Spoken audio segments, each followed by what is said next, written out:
dala mar Uyoma, dhi dala mar Missouri, adongo Sindo Beach. Nitiere tim moro ma akawo kanadongo. Gisani kochopo ka dwe mar 12 abedo gi thuolo mar bende kawuok Nairobi ka adhi aidho feri mbita tawuotho e dho wedhe taninda e otende mantiere e dho wedhe.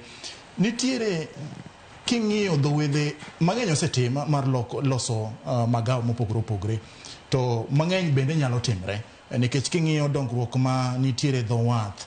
Ng'ato kowuok kata na Mombasa to dwani mondo dhi Kisumu to wuok Kisumu obeda ni owuotha kendo en tourist, ong'iyo kaka dho nembe mantiere nam lolwe chalo. Otende pod onge moromo.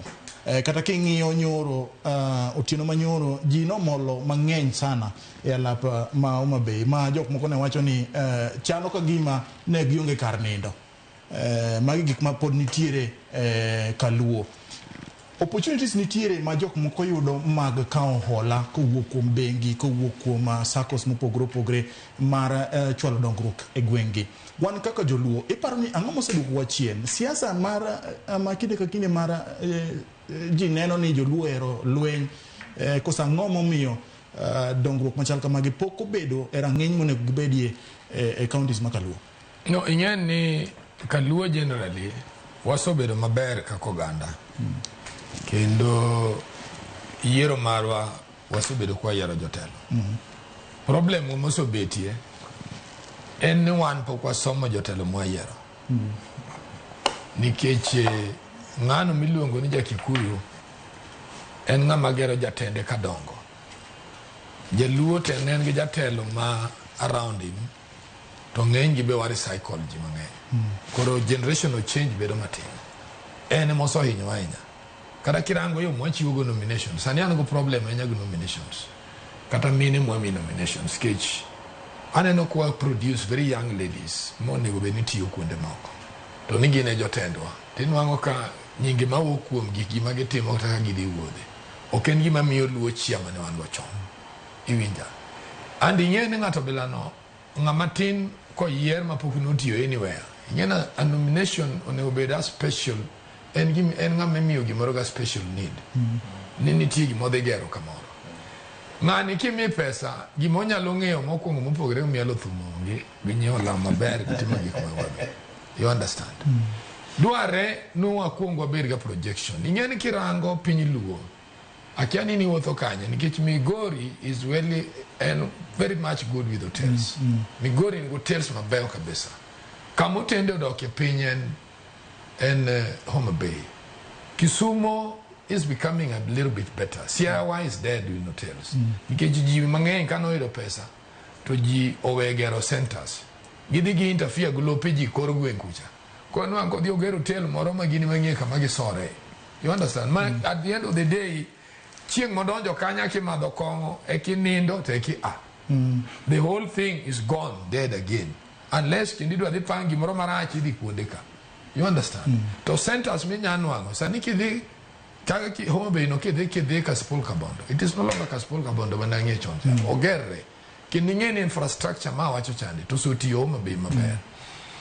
Kama dwana wachi mama tunga gita ng'eni gen joma niye kocha. Nyaka gipak godigi. The truth of the matter is ni kanyisho onge goodwill mantigi. Gigi dako timore. President Ruto nedo dhia Homa Bay kirandala par to podo weda go problem. Gima duong' ne wa embrace mayego kodgi. And that one ang'eyo kita Ruto be ng'amunge system. Nyong'eyo nodoyo giri ko keto mbele kacha lwenyi biro wuok ko bibedo wendo ma ji oluoro. You understand? Kijintie jo man kod issues moko maonge matindo tindo. But jowa pok ochopo kama welcome ye. When to say what and where. Iwinja mane gima chando e politics ka. Inen ago kata mpaka kae nikikirango sane pauno pong. To kibro nwangi ku pong to pong majok moko mo dey learn something. Ke president di wuoyo kanyo. Magima ber mugik mokwongo en kaka Matunga wuoyo. Research ma Matunga wacho na nyo tim tombo yani. Nyone obeni mokwongo gimwa chako think. Now that goodwill is there to nam ne resource mo an go mwaso identify.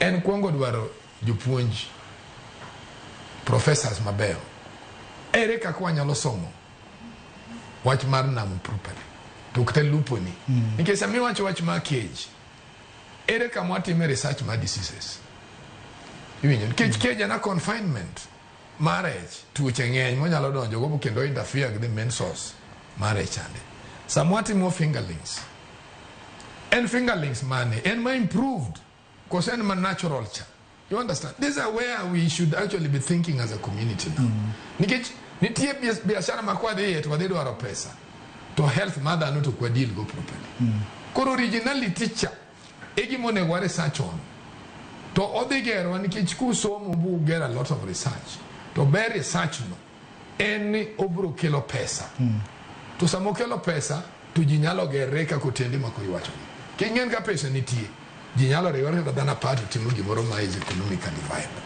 so about kuonde ma jinende mano to kwanyal compete gi sani but gimang'eyo no ka wabedo go pesa and the need will come nikech gimoso ketho no kabisa en unyicho onge facilities mang'eny and that's why so winjo ka wacho katira Ramogi kae nadwaro GTI manene waketho kane wageri piny luo why don't we capture it wageri piny luo mondo wabed ga government training institute ma idonji ndikini ti chiki college iwinjo ingego mi okuonga sani nikech awinjo ka jowa giwuoyo to ogiwachi wach kuo mosotimore kuo mosoketho Kenya ma kwa nyalo we kuo gindiko jok mar not sufficient iwinja nikech inwanga ng'ato en gi PhD to certificate de malongo momiyo chopo boydo PhD to onge nikech aidwa nyisi as an investigator okinyal somo bi bed bi yud masters tidi kwelo ntie stage ma kichopo gi somo to kuridi to nyingi it's not about salary anymore it's about the name to nen masane gi to nyingi ne magichayo mogik iwinja ni podi nwang'ani go ipingo no tweg pingo ne okwelo you understand nikech ka ji osomo mang'eny tene nokta charge moro mikito ngaji na abuse of office ni wadhi gole nikech kwa mimi mastunga tich to kwanyal charge no doyo kwelo no doyo ne boy no kore na abuse of office nyakwarang to matunga no contribute ango ikuomo tamare you understand that is the way we can build a very strong economy so about hotels kata infrastructure emo mi winjo ka wacho gimoro one was a challenge one got a resource manyalo kelo pesa in terms of trade in terms of trade or transport uting agricultural production uting fishing ngechin tigi mwanyalo golo Uganda tuwakelo Kenya tigi mwanyalo golo Tanzania tuwakelo koni Kenyan pesa was strong in East Africa ngechin gimione ginyeo ka packet achiel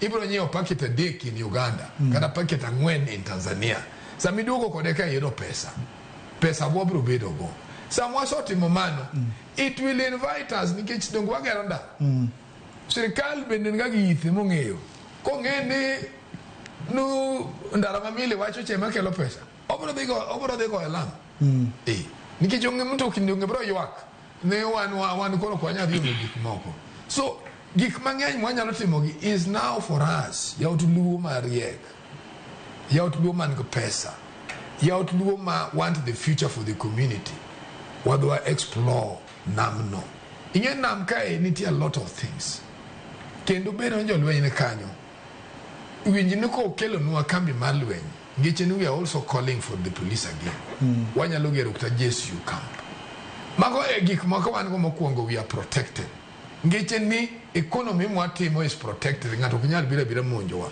ta ing'eyo keji no biro as a result ngeche relationship maro East Africa especially Uganda ne kubera higa that's why it was being encouraged but okay business money go encourage only go encourage what mar na to wanyalo kawo rech nadi kwa olo kumachiemo ng'enyi korwa koni rech will just come ing'eno magigin biashara ma when we have good brains at work to wanyalo develop ting'eno wane mwaonge power mar economy motegno ma kwanyalo explore namne bwa beri gi economy motegno to koro wanyalo wuoyo gi mesa iwinja keje mane momine no koro kwa bidwaro kuta cooperative no biro yodo somebody will just develop it so gima duong' en penjo ni ngato ka Thomas Odhiambo professor by the time ano our research institute nene headquarter nengo Nairobi ka but field study to nene ginene soba kucha iwinja field study nen kocha. Koro magi gik mwadwaro. That's when now when we gima duong' mwachako identify gi awotwa and joloka matunga un. They do ketul tomboyo beda science college. Like ana iwacho nga jaduong' Raila Amolo Odinga na dwan Ramogi obed a teaching university. Tiparo nade Tom dikami wene godo no. Kinde pachon noneno ga mbalariany mopogore opogore kingi idhi iga to nen mana mbalariany misomo weche mag pur. Kidhi Nairobi University nen weche mag law, weche mag kidhi Kenyatta nen education. Tiparo nade bedo ni mbalariany wagi obed moloki makoro nywandegi makoro ng'ato nyalo wuok dhi timo somo mbalariany mar Nairobi University. Pero ni magi bende gin gik ma okelo ng'ikruok e research kata na nonro monego bed ni timo makonyo oganda. Ingen as a good country growing, okonyal blame gik mosotimore. Kisamani timogi, there was need for it. But sani wanyalo restructure maber. Wawacho no okay. Ramogi wadwa no be teaching university. Ngen be teaching university and mokwongo you are a professional by yourself. 2 in nyalo timo research. 3 in what you are gimisomo. Mane be teaching university ka Kenyatta University. That's why you see even right now they are doing very well in medicine than the University of Nairobi. Because anigi nginwanga a lot of research money, they are teachers and they are also doctors. This is now what we should purpose. Kaka Tomboya College, Tomboya University. Mboya was a brainy fellow. Makwanya will explore what he stood for. We'll go very far. Ramogi was a steady fellow. In any institutions, mochaki jigi. Kisomo gikori history to they sometimes say the nigi bili genyalo dongo kalurenga manochaki. Iwinja. Koran to me what I'm saying. Mondo entice President Ruto. Kikwa miuru President Ruto a bad name again. After all this opportunity, one challenge is here now. What can we make good with this gesture moment? Okay. Odewidi. Ka wa which McDonald